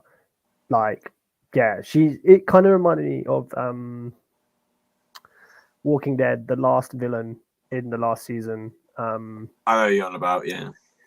The white-haired woman. It was a bit like that, where she had that kind of yeah, she had like that kind of vibes to it, where she just really didn't take any shit from people. Yeah, it was a cool addition. Yeah, I quite liked it because I like how it was tied more into Sam and Henry's story, and so you kind of had a bit more of them in their backstory. Because like in the game, we only really get like small hints as to like what they're running from, and why they're still in like Boston. There, well, rather Pittsburgh. There, here it's Kansas. So I like that aspect to it. And I thought she was a cool villain. I hadn't seen her in anything else. I know Dex said she was in Yellow Jackets, but I'd never seen her in anything else. But I thought she was great in this. And yeah, really cool, really good villain. Like a nice little small, like kind of David-esque villain to have before David, because she kind of serves as this little like adversary for a few episodes. Yeah. And I also just love the death scene as well, where she gets completely messed up by that little child clicker. That was, to be honest with you, that's something I wasn't expecting to see. I was not expecting to see clickers as children. That's one thing I wasn't expecting from this show. Yeah, she was great. That little actress they got to play, like, because she was like a gymnast, so like the way she like contorts and like rolls over was through the car. It was really scary. Yeah. It was like it was kind of great. I swear to God, now if they shove child clickers in Last of Us Part 3, that's going to creep me out even more. Fucking man. But have you played Days Gone? No. Yeah. It reminded me of those little. Yeah, you get child zombies in that. Yeah, I've still not played Days Gone. Got it saved on my PS5. It's quite good. It's quite good. I'm still catching up on a lot of games. There's a lot of games you'll be embarrassed to know I've still not played. Yeah. It kind of, the child clickers remind me of are they called stalkers in Part 2? Yeah. When you're like walking through. Oh God, mate, I can't, like, looking ahead to Part 2. Definitely be in Season 2. Yeah, if they're in Season 2, I may shit myself. Like the clickers are done so well that I'm generally like, if they do those, and like if they do the Rat King. Oh no! Well, if they spent $500,000 on the suit for the bloater, that's probably going to cost $5 million for the Rat King. yeah, exactly. Yeah. I wonder if I do wonder if they'll do the Rat King, because that's such that would be so expensive. Yeah. CGI and CGI the whole big. Thing. Yeah, so big. But yeah, white boy. He's total white boys. Chunky boy, thick with two C's. He really is. So is there anything else you want to talk about in Season 1? Because the kind of next thing I had in my notes really was Season 2, like theories and discussions. So is there anything else from Season 1 that you feel like we should discuss? David. Let's talk about David. David, creep. Oh. Yeah. To be fair, they got David really, really well. Yeah. Kind of making him this leader who everyone was kind of following. They trust him, kind of. You kind of feel like there's almost like a breakdown of belief a little bit, where they've kind of gotten to the point where they followed him for a long time, and there are people that are starting to see the cracks. But then it's because they don't have anything else. They have to. Yeah. That's the thing. They just know that if they leave this place, they'll have nothing. realistically, if they can't get food where they are now, are they going to get food at somewhere else? So they're just Thing is, that group was probably in like one of the worst possible spots they could have been in, because if I was in the apocalypse and I was in like a place that just snowed all the time and was constantly cold, I'd just die. I'd rather die. Like I can't deal. I can't hack the cold. I can't deal with it. Declan the optimist. I literally couldn't know. Like that would be my worst nightmare in the apocalypse, is being in a place that snows. Yeah, that is true. Yeah, that would be a pretty bad place. Like that genuinely did cross my mind when I was watching the David episode. I was like, this is horrible. Especially like the makeup they did on Troy Baker as well. Like his face was so red. That man was freezing. Yeah. So I couldn't do it. Yeah. But I mean, you know, David's got you covered. He's feeding you some human meat, so yummy. He's keeping you alive. Yeah. Yeah, he has his faults, but he's doing all right. Yeah. I mean, if you think back to when Tesco's was apparently like had horse meat, I don't know how many burgers I'd had from Tesco's, but I mean, I didn't know. You know, really confused me when you said Tesco's. My head immediately, because we were talking about the last of us, I separated the word Tess and goes. So you said Tess goes, and I was like, you said horse meat, and I was like, what the fuck? I was like, since when was Tess eating horse meat? Oh God, Jesus Christ! Yeah, I don't know, but like, can I just say that we didn't see David's body, so like, what if he comes back for season 2? You know, don't start that rubbish. Don't start this isn't that. No. Nah, fully. David is mushed up like Glenn's face from Walking Dead. Like he's dead. Definitely. The But no, only reason he might come back is his body, like his like remains of the body might get recovered, and then Ellie and Joel can eat him. Yeah. If Tams gets off, it could get recovered by like the Fireflies, and then they make him into the Rat King. The Rat King. It's just David's face. They bring back all the dead characters, so they can have your guy Robert. He can be on the Rat King with his face in it. Oh God! Like you never know. Yeah. That's their remix of the Rat King from the games. It's not going to be an infected. It's just going to be bodies of just dead people. Yeah. But the way that he played it, like that was, we didn't get Nolan North back for this, which but I think that probably the thing with that was I think he's a big villain character, but I think when you think of the other people they brought back, obviously we got the 2 leads of the game. You got Tommy's voice actor back. You know, you've got bloody hell, my mind's gone blank now. But it's like you got major players, the real major players. Whereas with David, he's very much in one segment, and I think especially because with Nolan North's performance, like he sounds nothing when he voices David, sounds nothing like Nolan North whatsoever. It's completely different. I think probably for those reasons why they haven't got him in. Like you could have chucked him in, and I would have been over the moon. But I'm not too much. I know what you mean. I feel like if you put Nolan North in it, it's kind of what we were saying earlier. Is it being a throwaway cameo? Out of all the people they put in it, Nolan North doesn't really make sense. Laura Bailey is in the finale, very very briefly. Which, I mean, I know she's Abby, so like huge character, but she wasn't. But apparently, when they mocapped, Amy Bailey was the mocap for the nurse anyway, so that's why they got her back. Oh, really?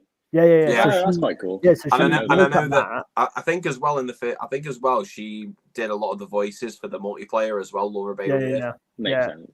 Druckmann said, I think it was like he wanted it in the game, but he couldn't find a spot, so then he got her to basically come in, mocap the nurse. Yeah. And then when the second came round, and I think when Amy Bailey was getting a bit bigger in terms of like voice acting, he was like, well, do you want to come back and do part 2? And then we'll give you a bigger part. I think that's what it was. He said something in the podcast about it. Yeah. So it wasn't just an Abby Easter egg. It was like she actually played that part in part 1, which was kind of cool. Yeah. That's quite cool, to be fair. I didn't know that. Yeah, well, fun story for the mocap one as well, similar to Laura Bailey. Nolan North, you know the scene where Joel tortures them two guys from the winter section. Yeah. The fact that one of them was Nolan. I didn't actually know that one of them Nolan North mocap one of them until like literally 2 weeks ago. Oh Didn't shit! even know that. Didn't know that until 2 weeks ago. See, you could have kind of got him in like David's group because he was David. That actually would have made sense. Putting in Yeah, David's it could have made sense, but maybe he wasn't available. That's the only thing I could think of, because I imagine like if Neil Druckmann like gives Nolan North a call, says like, "Do you want to roll in the Last of Us TV show?" And apparently Troy and Nolan just aren't like as buddy as they were before. So I don't know. Yeah, I kind of gathered that from the fact they don't do the shows together. I miss those shows, man. They were so good. Was so good. They were so good. Was so good. Yeah. Yep. Sad times. Yeah. Well, moving on then. Is there anything else you could think of from season 1, or should we move on to season 2? Because Hoss wasn't here, and we've already talked about it. Was episode 9 with the giraffes? How happy were you guys when you saw the giraffes? I'm just happy. I'm so happy they kept the giraffes. So happy. Yeah. They had to, because it was such a good part from the game. Like, they had to keep it in, and yeah, it was great here. Really, really good. Really, really enjoyed it, and yeah, I don't think there's much more I can say other than I was crying. Of happiness, same. Like pure happiness. Because for some reason I thought the giraffes was at the uni. So when they did the uni and the stabbing and there was no giraffes, I was like, so you didn't do the impaling properly, and now you skipped the giraffes. And I was raging at someone, just being like, "You must have had a lot to drink that night if you thought it." I was just like, what the hell? After he's getting stabbed, yes, some giraffes just gonna pop up out of nowhere. No, before the giraffes. I thought it was before the stabbing. So I was just like, oh my god. And then my friend was like, "No, chill, that comes later." And I was just like, "Oh, thank God." And so then I went on well, if it's not in this episode, I'm going to be even more angry. But yeah, the thing is, the way I always remember the draft being towards the end, because the way I always viewed it was, it's kind of like the last bit of niceness the game gives you before all hell breaks loose. Before you go ahead and slaughter a load of people. Yeah. You get a nice bit of cuddles with a giraffe, and then you slaughter a hospital. But then the fact that they had a real giraffe as well was so cool, and it wasn't just a CGI, or it wasn't a throwaway where you just see him in the background or something and they don't interact with the giraffe. Like, it was a real one, and it was just so cool where like there were so many moments during the show that you could see Bella and Pedro, like, and you couldn't tell if it was meant to be Joel and Ellie. I think there were just scenes where, like, the joke scene when they go into bed and they're laughing, that was fully Pedro and Bella laughing. Like, I feel like there was meant to be a cut, but they kept going it and they just dragged it out and just let them do what they wanted. And the same with you totally buy the closeness between them, though, don't you? Like, yeah, because they've spoken about the fact that they were incredibly close on set and have been ever since, and you can totally see that like on the screen. Yeah, like, it's so good. Like, the chemistry between them is amazing, and I think that's what really helped the show. Yeah, it is so good. Yeah. So moving over to season 2 then. Obviously we know season 2's coming. The team's coming back, which is great. They have said that season 2, well, the story of The Last of Us Part 2 is more likely going to be split into 2 seasons, which is an interesting choice. But given how big season 2 is in terms of the story, it makes sense. It makes sense. Yeah, it makes sense. Now, there are certain things that obviously we expect to happen, like we have some new characters coming in, like Dina, who was teased apparently in this season. Like, there is a girl you kind of see look at Ellie and then run away, and so there was theories that was Dina. Obviously we've got Jesse, but the big character coming in for season 2 will of course be Abby. Probably the most controversial character in the history of the franchise. I guess I should ask first of all, reason. Do you have any fan casts for this character? Weirdly enough, no. But I think the thing is probably because after all my fan casts for The Last of Us before anything got announced for this, I think with how amazed I've been with just all of the casting that they've got in season 1, to be honest with you, I'm not really bothered because I have faith that whoever they're going to cast is going to be right for this role, especially with Neil Druckmann at the helm, who knows the game inside and out, and Craig Mazin there is a massive fan, the great Raya. I think that they'll cast whoever it is who ends up being the right person. But I think, like we've said, though, I think you do have to kind of take the age into consideration because obviously you've got to take Bella's age into it. You can't have it to be too much of a mismatch for the two of them to clash against each other. But but I've got full faith in them to do it right, and I think splitting it into 2 seasons as well. I think and not just in terms of I think developing Abby and her motivations, and then kind of the relationship that she'll end up having against Ellie.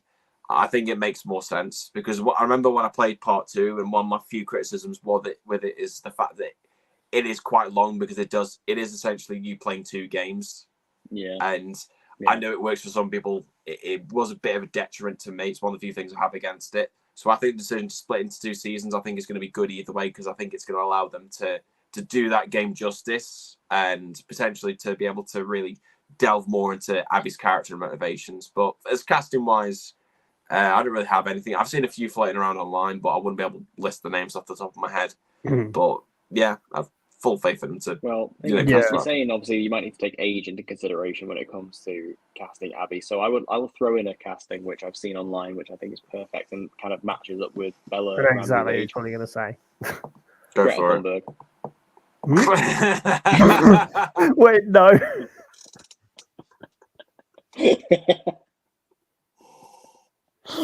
Is there a way to kick man from his own car? I think we can. I think we can outvote him. This is our season 8 opinion, and now this, he's getting. Hang on, who did you think I was going to say? I thought you were going to say the girl from the Wilds, who everyone, I don't know her name, but everyone just says she looks exactly like her. The Wild? Oh, Shannon Berry. Yeah, everyone just says she looks like her. No, but wasn't she used as the character reference? I believe. Don't know, maybe. I think she was. I think she was used as the facial model, for Abby. I think, but I could be wrong. I mean, there are other castings floating around which I think are interesting.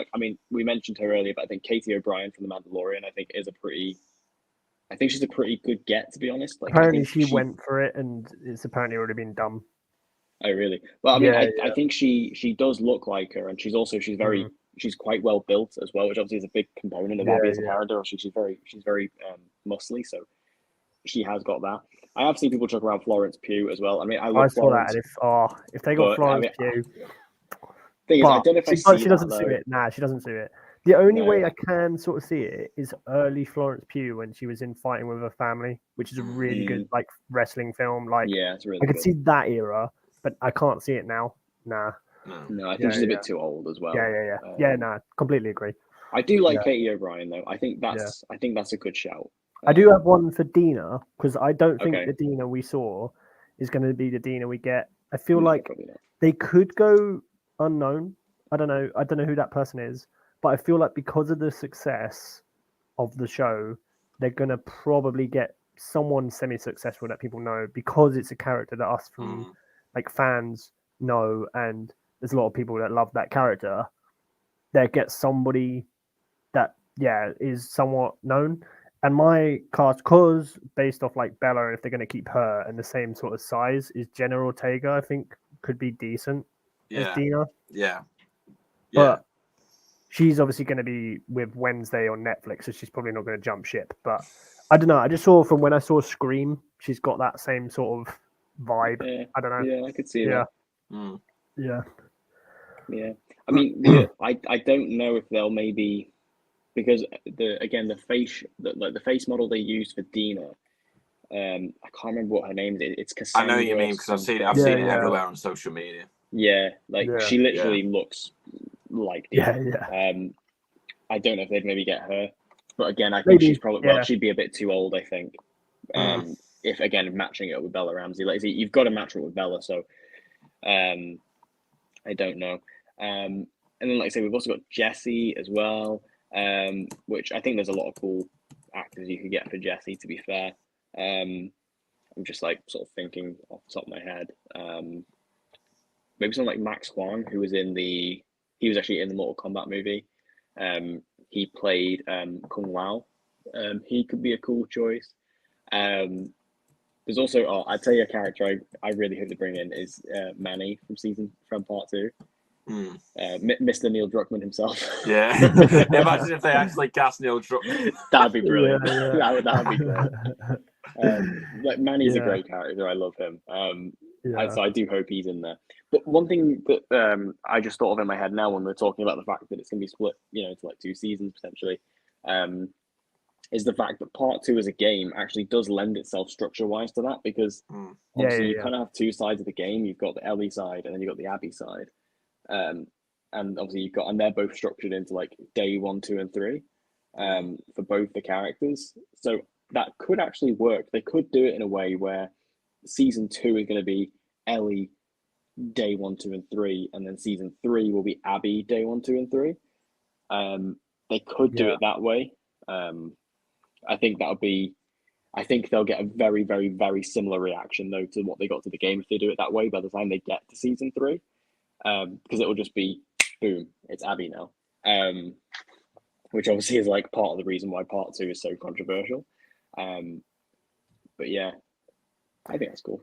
Yeah, I think with season 2, like more recently, when I've just seen comments from like Mason about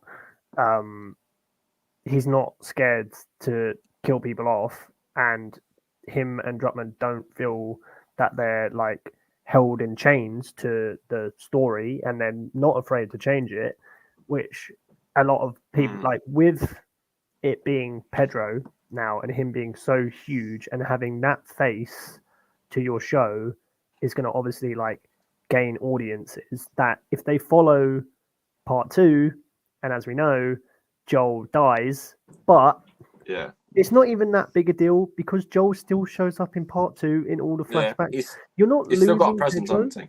Yeah, he's still got presence. Like there's all this like, don't kill off Pedro, like you can't hurt Pedro, but it's like if you're a fan of the game, you know what happens, you're still going to get him, and Pedro will still be able to do the same things as Joel, just maybe in a like smaller manner. I don't know. Like you can still have him in the same capacity, I feel like. Yeah, I mean, I guess because my final note I have here in this is basically a little discussion about, do we think they will kill Joel? Yeah. Yeah, 100%. Yeah, he dies in episode 1, season 2. Yeah. At the very end, he dies. He has to. If they don't do it that way, Druckmann, I'm coming for you, because you've taken the best video game adaptation and you've chucked it in the bin. I don't know. Thing is, I'm very 50-50 on it, because obviously, as a fan of the game, if they do it, like I know what's coming and I know the story and how it's going to play out. So it's not like I'd be angry if they kill Joel, but then at the same time, it doesn't make sense. And how do you do the story without killing Joel? Well, that's the thing. That's the thing. Yeah. Because, like you say, it's like you see people online saying, "Oh, you can't do it because you've got Pedro Pascal and he's such a huge star and he's the main part of the show." Yeah. Well, I think that is true. At the same time, they can't do the story of season 2 without killing Joel. Exactly. Yeah. And also, Neil Druckmann, ever since part 2 came out, he has stuck by that story completely. Yeah. He has said that he completely So stands by it. He loves it. Yeah. Like, exactly. I don't see why he would do it. But then at the same time, Pedro is a big star. He is a big part of the show. And, just playing devil's advocate, Druckmann has also said, as I mentioned before, that this is his opportunity to do things differently. Could he do it where he says, okay, how do I do this story and we keep Joel around? Honestly, I think it's equally as possible. The motivation will just be, Abby still wants to kill Joel, but then, does Joel survive and they kill him off at the end of season 2 instead? I don't know. You just have to... I feel like... I mean, personally, I think they will kill him just because, again, I don't think they'll change the story that much. And I'm sorry, like, they've said they don't want to recast Bella because Bella did so well as Ellie. The Last of Us, just as much as Joel is a main character, it did so well. Cameras just doing a Joel. It's just flopping to the floor and dying. Like, they have faith in Bella as Ellie now. That season 2 and 3 is very much going to be Bella Ramsey's story and letting her shine as much as, say, season 1 kind of was, like, I guess, Joel. Like, I think some fans with it obviously being Pedro, just need to put it to bed and realize that Pedro is going to get his beautiful daddy face smashed in with a golf club. Like, I'm sorry, you'll see it like remade later on in a flashback, but like, yeah, we've just got to. It's gonna hurt, but it's gonna happen. That's the thing. I'm sorry, like, Yeah. it's gonna kill me. The when it whole, happens. you know, the themes of part 2 are so lenient on Joel dying. Like the main themes of that game Yeah. are revenge and also the cycle of violence. And Yeah, you I can't don't. do that. Yeah, you literally can't. I don't see how you rewrite it and still keep it faithful to have the same. It would just be one. It would kind of just be one-sided. It would just be Abby going after Ellie and Joel Yeah. for Like, so killing. you could her do dad. it from the perspective of the fact that obviously Joel killed Abby's dad, so Abby's going to come after them. But that's just going to be, that's very, very, very one note. Like, Yeah. it's just a very simple revenge Yeah. story. Very one Whereas note. season, like part 2, the reason it is so nuanced and so, you know, deep and incredibly well done is because it's this whole thing of there is revenge, Abby gets a revenge, and then it's Ellie who goes on the revenge. And it's just this back and forth cat and mouse between the two where they're both just doing everything they possibly can to hurt each other, to the point where you get to that final fight between the two and they are both just fucking exhausted. Like, they can't, they just, neither of them have the energy to keep fighting anymore. And that's what that's why that game is so heart-wrenching. It's horrible. It leaves you feeling disgusting by the end because of that. And you can't, and if they don't do that in the next season, it's just like I say, it's going to come across in very one note, and that's not what this season was. They want to keep that same quality of storytelling, and I think that's just too big of a change. Yeah, to the point where it's just going to make the show suffer in terms of its quality. Yeah. I feel like you're going to get video game fans are going to be split because, like, yeah, I'm sorry, they have to. As much as I didn't want Joel to die in the games, like, it happened, and that's how the adaptation went. Like, if you're doing a TV show, you have to follow it again. Like, as you said, Druckmann liked that story. It's what he did. Like, even on the Backlash, he always said, "Well, that's how I wanted to do it. Like, deal with it." And I feel like you're right about him. Like, yeah, I love exactly. the fact that he's not pandering to the audience. He was just like, No. "Yeah, this He's is the sticking story. to his guns, if you don't like it, fuck you." Yeah, exactly. And I really want it to follow the games as well, just because of fans who haven't played the games. I just know it's going to rip them into shreds, especially the fans who are like lovers of Pedro and are watching it because of Pedro Pascal. That when they see him die, it's going to crush them. And I'm sorry, I'm going to kind of laugh and I'm kind of going to cry. But yeah, like, for my aunt and dad watching it, they text me being like, "Oh, is there a season 2? Like, what are we getting from it? Like, how are they going to do a season 2?" And I was just like, "Oh boy, you don't even know what's coming to you." Like, you think you've been emotionally distraught this season? No. Yeah. And like, my aunt and dad just being like, "Oh, I bet Joel's lie is going to come back to haunt him," and I'm just like, "Well, you don't know."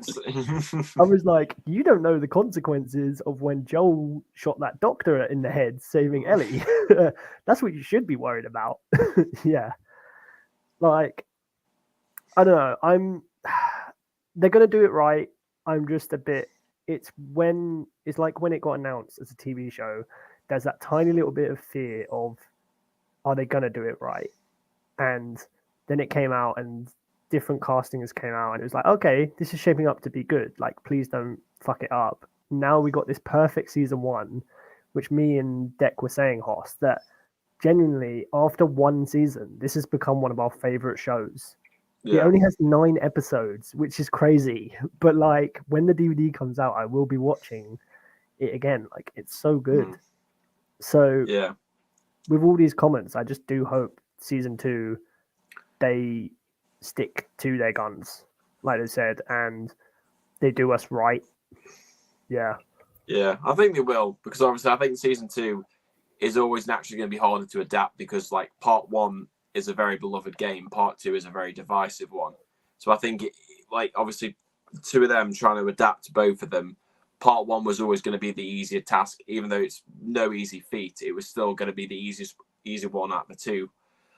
So obviously with this one, I've got more trepidation about it because obviously, like, I enjoy part 2, but I have my issues with it. And obviously, with them doing it now and putting it into 2 seasons, yeah, there is a lot of fear behind it. But I think because of off the back of how much I really enjoyed season 1 and how faithful it was, and how much I like the changes and the stuff that they kept the same, I'm a lot more confident going into this. Obviously, there's always going to be a bit of fear going into it, because I think that's just naturally the case when we've gone to like anything that's an adaptation of a video game. I think we've just learned after all these years to always just fear the worst. But there'll always be that in the back of my mind. But I do have faith because we have got Neil Druckmann involved.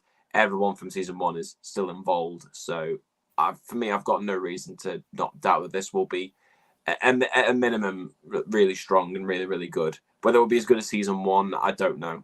But I still think it will be of like a similar level. Yeah, and I just think, with the shocking nature of the show, it hasn't held back at all. And I think that with season 2 having a very, very shocking death that kind of kicks it off. Because the thing is, in the game, they could have done it so easily where it's just Joel gets shot and that'd be one thing. But it's not. He gets strapped to a wall and then beaten to a pulp with a golf club. One of the most brutal things I've ever seen. And I feel like the show isn't going to miss up on the chance to do that in live action. Like, we are going to see Pedro's face mushed up like a crushed pie. And I mean, yeah, if we could see it, like, I need to see it like how Negan did Glenn's face in Walking Dead. Like, Glenn's death, yeah. I feel like it's going to be on that level. It's just going to be so visceral and just so, like, shocking, even for us who have seen it in the game, that we're just still going to be like, yeah, exactly. Just, do you know what? It's the eye that bulges out that always gets me. Yeah. But I also think that he may not die in episode 1, or he will, but we won't see it fully at the end of episode 1. It will be she'll smack him over the head, a bit like how Negan did to Glenn. It will cut to black, and then episode 2, it will literally start the episode with maybe her talking again, like doing like a recap almost, where she talks again, and then you see the smack, and it's like, yeah, I don't know. Well, that's the thing though, because in part 2, like, obviously you've got a bit of time before that happens, where like you're still playing as Joel, because you play as Joel obviously very, very briefly, and then you've got all the stuff with Ellie and Dina. They go out to like that outpost before that happens. Like, there's quite a bit of like, there's like, I think that I want to say there's like a good 2 to 3 hours of gameplay before you actually get to Joel's death in part 2. I mean, but then if you do the TV way and cut down the gameplay, it'll probably be like in the first episode. You'll do like an hour-long first episode, like they did with part 1 or season 1. You'll get that. Yeah. Well, I think that basically settles that. Then I think we're all in agreement. Joel is gonna, maybe is Abby gonna get a hole in one in his head? Oh, you fucking dick!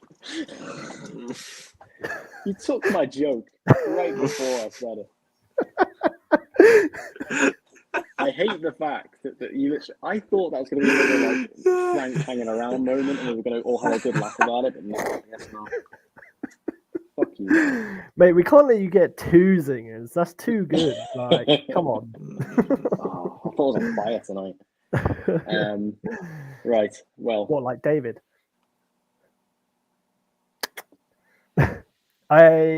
Boys. Notice how you didn't get a reaction to that one. True. All right. It's been a while, boys. Stop trying to be me. I do have a. You're not a DCTV legend. Fuck off. Well, sorry. You say this now, but after we put this Q&A question into that little video you're going to be doing of what your thoughts are on Arrow Season 8, you're going to lose that credibility. That credibility is going to go down the drain. Is there a special guest appearance from you two in that? Oh, mate, I'm just going to troll you in the chat. Yeah, we're going to troll you in the chat by saying, Declan, don't you love Arrow Season 8? Don't you think it's so amazing? Wouldn't you rather watch it than Season 4? Declan, tell us how Becky Sharp's your favourite Arrowverse character. No, I'll just say how Felicity is going to be like okay in Season 6. remember that one, Horst? Remember that one? Felicity, oh god! Don't make me resurrect. That's like segment 200 of the awful opinions you've said over the years. That's a good 4-year, 5-year-old. We'll add that to the you giving Iron Fist season 1 an A+, and Justice League the the Joss Whedon version a B+. In fact, no, did you give that an A-? Actually, I'm trying to think. Yeah, you gave it a B+. I think it was B+. B+. Yeah, it was a good few years ago, but yeah, I want to say it was a B+. That was back when I was active on YouTube. A long time ago. And don't forget, I enjoyed the Suicide Squad. I enjoyed this film. I stand by that. I think that movie's fun, and if you don't think it's fun, I think you're boring. I think you're a boring person. Do you want a shotgun Dan game? Because I do have one. Oh, have you got one? Go for it. I don't know you don't okay. have it. I kind of forgot about it, to be honest. So okay. Prepare yourself. Would you rather kiss a clicker or David? Rather kiss David. To be fair, that clicker was passionate though. Yeah, it's passionate, but I wouldn't want to turn into one though. Yeah, it wasn't quite like he just made out of her face in a violent way. It was quite passionate, wasn't it? Like it was very passionate. Like it wasn't like a brutal kiss. It was but the thing is that kiss was very, very deep throats, and literally deep throats. The clicker was less. Just because you've got a bad gag reflex. The clicker was less forceful than David. You don't want David kissing you. That.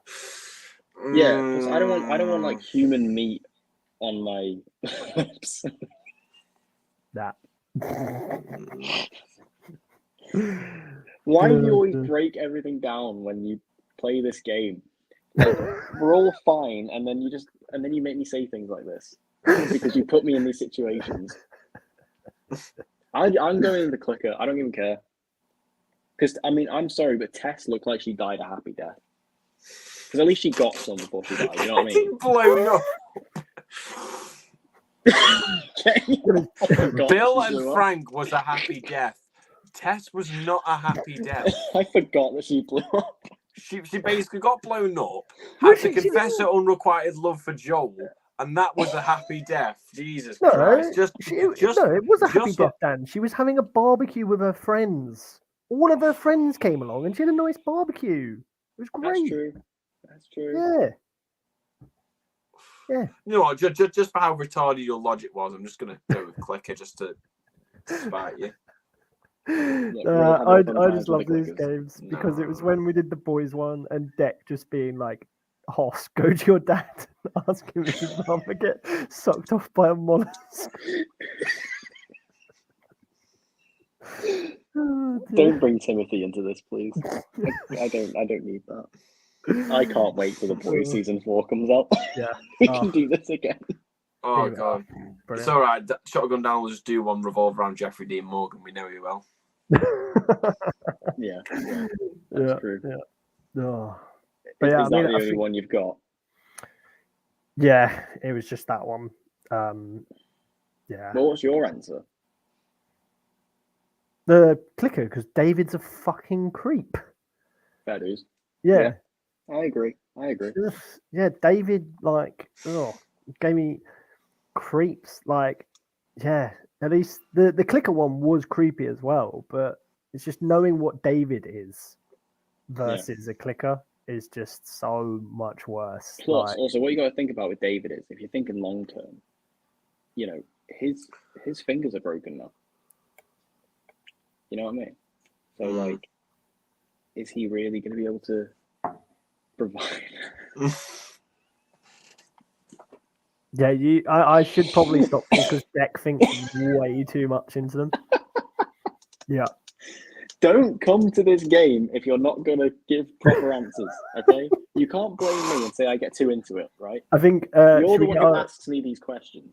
Can you ask the audience what they would do? Alessia, they're asking me to ask the audience. Would you rather make out with a clicker or David? She's thinking about it. What? She's just going to do it. No, there's not a third option. This is a would you rather. You've got one or the other. Okay? How recently did David eat? I don't know, Dan. You're the quartermaster. What's the answer there? Why How recently has Dave eaten? No, he's just snacked on somebody's arm about. He's just snacked 5 on seconds someone's ago. arm about Yeah, 5 yeah. seconds beforehand. Yeah. I'm going to go with David. She's going with David, everyone. As long as it was the arm. So long as it was the arm. Yeah. Okay, so that's the deal breaker. So if it was another part of the body, you would say no. Well, there you go. Now, See, so- now Hoss, can you so- go ask your dad? Would he rather make out with a clicker or David? Or get sucked off by a mollusk? Either of the three. Well, I can't do that right now because he's fast asleep. But I can always get it for the next. Wake him episode. up then. No, I'll get it for the next episode. That we're Bring your recording camera 5 months. into your I'll do dad's it for that. bedroom. I'll do This it is for the next literally what episode. Lex Recording 5 said before. months. He was like, "Go into your mum and dad's room and ask your dad." I want to Declan. know. Declan, I know you're desperate, but unfortunately, you're just gonna have to wait.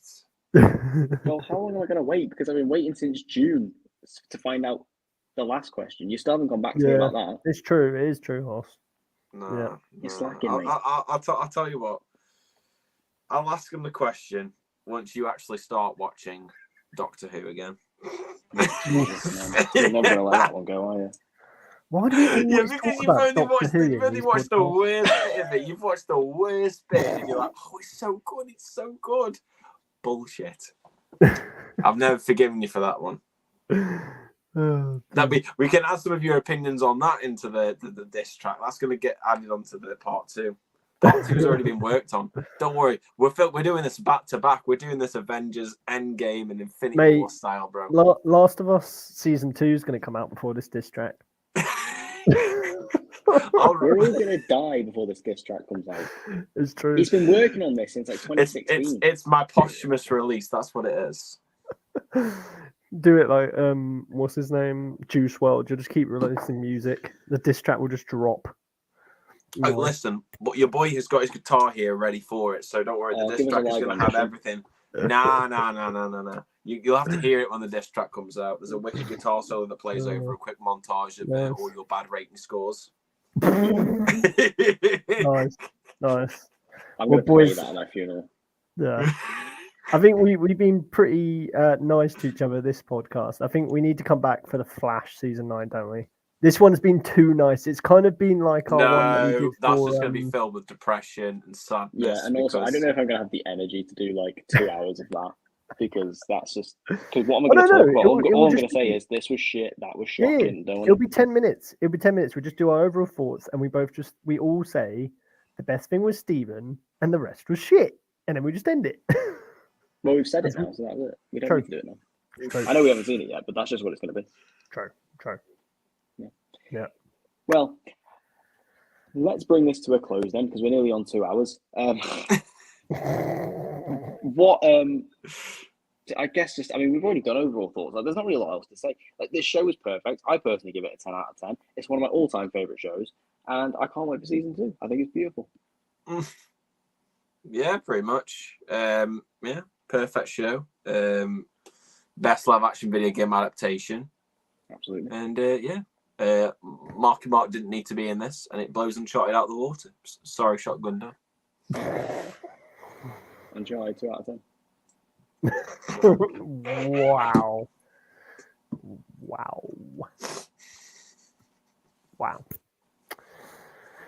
Empire of Morbius. I will say it's not as good as Morbius. That's like more billion out of 10. That's it. Yeah, that is a more billion out of 10. You're right. Hoss, what has he done to you? Why are you joining that? What do you What has he mean done joining to you? what? His Morbius, like, we need Morbius 2. We Thing. do. We need more We do need billion Morbius sequels. It made more billion dollars at the box The office. real MCU. I know. Declan, Morbius for a cinematic second, universe. you did believe that tweet. You I genuinely did not that. believe it. No, Don't you You even do did. that. I bet He- he's I George- did he's not. George Aaron What like- makes you he's think George- that I'm going to believe the fact that Quentin Tarantino is going to direct Morbius 2? What makes you think I'm going to believe that? I know I'm dumb, and I know I'm fit, and I know sometimes I get a bit gullible with stuff, but there is no way in hell that I would even conceive in my brain the idea that Quentin Tarantino would direct a Morbius sequel. He doesn't even know what Morbius is. He does. He probably has watched it. But no, his That's mate fair. Jared He watched Leto, it so like, had a he word watched with it so he could see Matt Smith do his little dance to a songs whose lyrics are literally have sex. Yeah, boy. him. Pure cinema. Oh, dear. How have we got talking to Morbius in the Last of Us review? Because we all know that the most anticipated movie of the year is Kraven the Hunter, and I personally, for one, cannot wait for the post-credit scene, which is going to have Dr. Michael Morbius walking in. I will literally jump up in my chair and scream if Morbius. Can you imagine? Can you imagine if you actually go and watch it in the cinema with a bunch of people who like genuinely love Morbius? And it's like everyone just raves Yeah, when they see the post club. credit scene. It's gonna be a special private fan screening. Remember when Minions came out last year and everyone turned up in suits? That's what we're doing. And what, for you're going to be a Morbius too. cloak, are you? What? We're all doing cloaks Sorry. with frubes. The We're eating Frubes, frubes true. in the screening. Ah, the Frubes. Yeah. Yeah. My review again is just perfect. It's easily one of the best TV shows. Well, it's not perfect, is it? It didn't have Morbius in it. So. Fuck off, Declan. Jared Leto as Joel. Anyone? Oh God, no! Christ. That's nearly as bad as people wanting Adam Driver as Snape. Like, I'm going to get triggered. Like, don't. No. Nah, it was a perfect TV show, and I can't wait for season 2. But Dropman, if you fuck it up, I'll kill you. Won't. He's too good. Yeah. He's too much of a goat. Yeah. He's not Eric Wallace. He's not going to fuck it up. He's not Eric Wallace. Imagine Eric Wallace gets tapped as the showrunner for season 2. Oh God, we're screwed, boys. We're screwed. We had a good run while it lasted, lads. Please don't manifest stupidity. Just no. If this happens, I'll hunt you down, Deck. Yep. We'll play golf. I think we can take solace in knowing that Craig Mazin is returning. So that's okay. Yeah. Right. Well, on that note, then, boys, I think we should end it here. So thank you guys for tuning in as always. Make sure you leave your own thoughts on The Last of Us in the comment section down below. How do you feel it stacks up to the game if you've played it? And are you looking forward to season 2? And how do you think they'll handle it? Make sure you let us know all your thoughts in the comment section down below. Make sure you still like this stream if you want to see more. Subscribe for more content as and when it comes out, very, very rarely. Anything you guys want to say before we go? At least you're honest about uploading very rarely. I'm very honest about it. You know me. Make sure you go watch Declan talk about the Flash next week. We'll talk about the Flash next week. Wait, is it next week? I don't It's know. week after, He doesn't even know when his own thing It's is. the I week know it was after, a I 3-week think. break, but I've completely lost track of when things. Yeah, I think it's the week after. No, I'm So talking about Deck betraying us. Yeah. Right, yeah. Oh God. Yeah. The Boo. DCTV legend over here. Boo.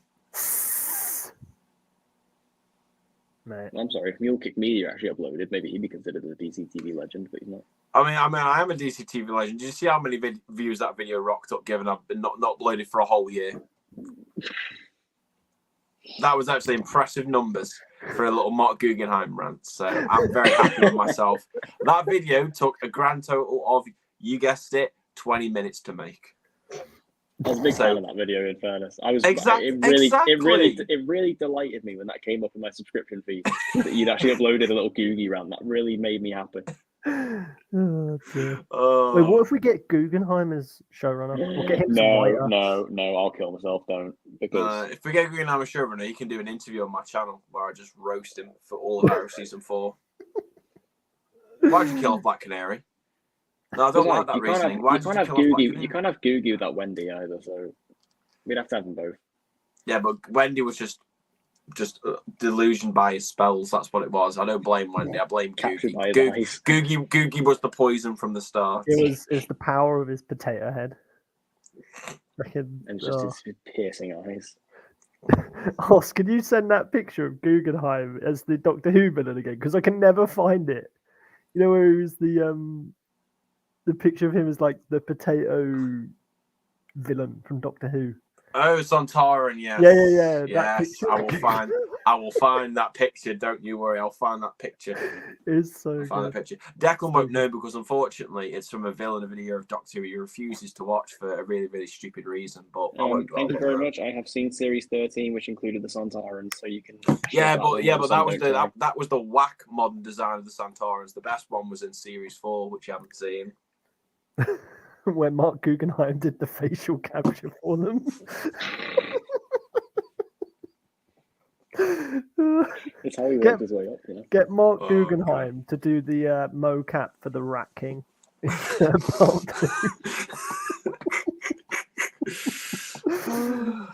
two. Yeah. Right, But yeah, on that note, then I think we should bring this to a close. all I want to Thank you say, guys for watching. Oh, go on. all I want to say is Man United are going to lose tomorrow. I've been shotgun Dan. Nah, not going to lose tomorrow. We're going to win. Well, unlike Newcastle, we're not going to get thumped and get spanked away from home like a child that's run off at a supermarket. Football is not relevant.